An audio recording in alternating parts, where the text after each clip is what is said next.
Limited government built into the Constitution served as a means of safeguarding liberty, since a government limited in power would be less able to exercise power in abusive or oppressive ways. The principle of limited government greatly inspired the drafting of the U.S. Constitution. Indeed, the framers' desire to restrain the new federal government was one of the primary design features of the Constitution. Not only was the U.S. Constitution the first written constitution to govern a democratic republic, but it was also the first constitution to be structured according to the goal of limiting the new government it was creating. Consequentially, the notion of limited government was a uniquely American contribution to the science of political governance. The failure of the Articles of Confederation, the first form of national government adopted following the War of Independence, gave rise to calls for a constitutional convention to draft a new design for a federal government. A main reason the Articles failed so quickly was that the national government it created was too weak, a weakness that reflected the deep-seated mistrust of central governments harbored by Americans in the wake of their experience with the British government that had used its power to deprive the American colonists of their liberty. Although the first goal of the constitutional framers was the creation of a republican form of government, which included a stronger national government than had existed under the Articles, the immediately subsequent goal was to build into the new Constitution various structural limitations, preventing the federal government from overstepping its proper role.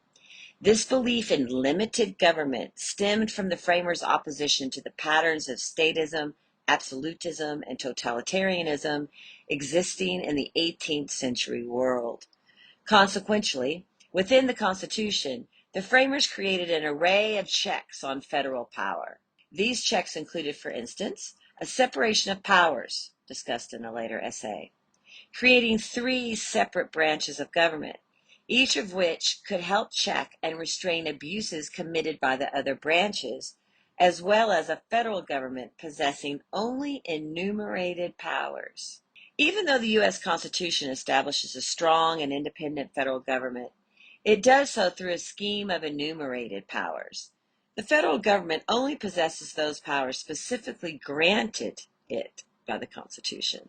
Unlike the state governments, which possess plenary power to begin with, in which the state constitutions must then limit or restrain, the national government under the U.S. Constitution possesses only those powers specifically granted to it.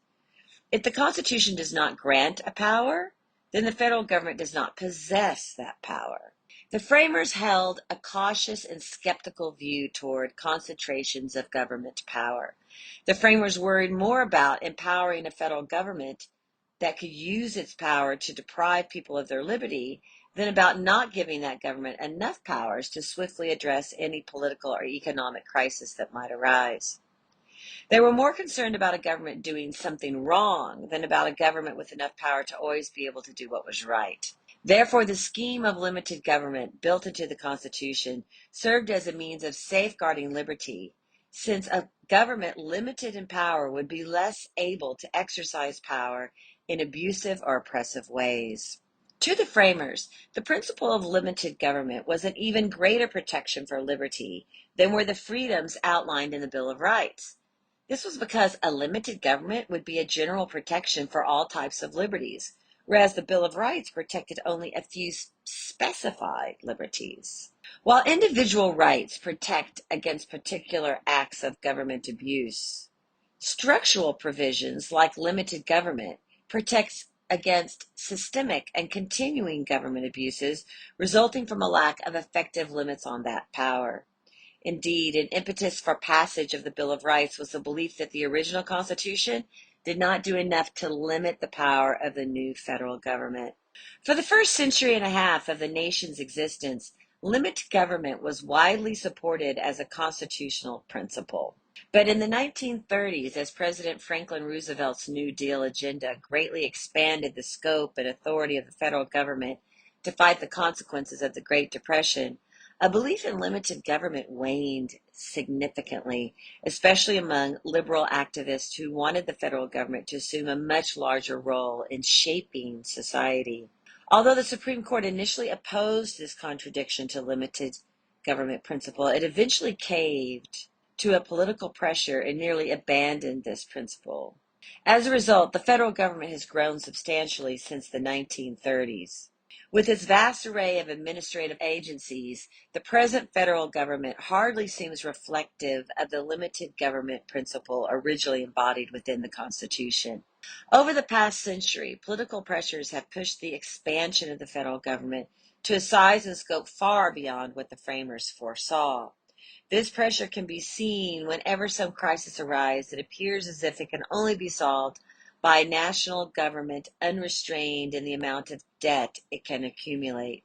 But as the framers foresaw, and as is so often witnessed today, a larger and more powerful federal government is also more prone to abuses and deprivations of liberty.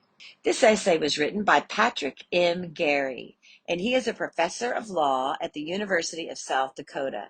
He is author of Limited Government and the Bill of Rights and the False Promise of Big Government: How Washington Helps the Rich and Hurts the Poor. I am Janine Turner, founder of Constituting America. I and Kathy Gillespie, Constituting America's CEO, thank you for joining us for this study on America's first principles.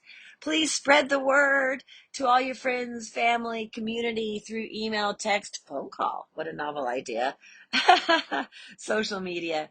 And don't forget to check out last year's study on American exceptionalism, because it lays out 90 essays explaining how and why our founding documents have made America exceptional and prevented us from falling into the traps and within the past couple of centuries that other nations have. So when someone says to you, America's not exceptional, and you say, well, America is exceptional, actually, you have a 90 days worth of proof. So check out last year's study. And once again, thanks for joining us for this one on America's first principles, founding principles, and be sure to continue to join us and spread the word. So we'll see you right back here tomorrow.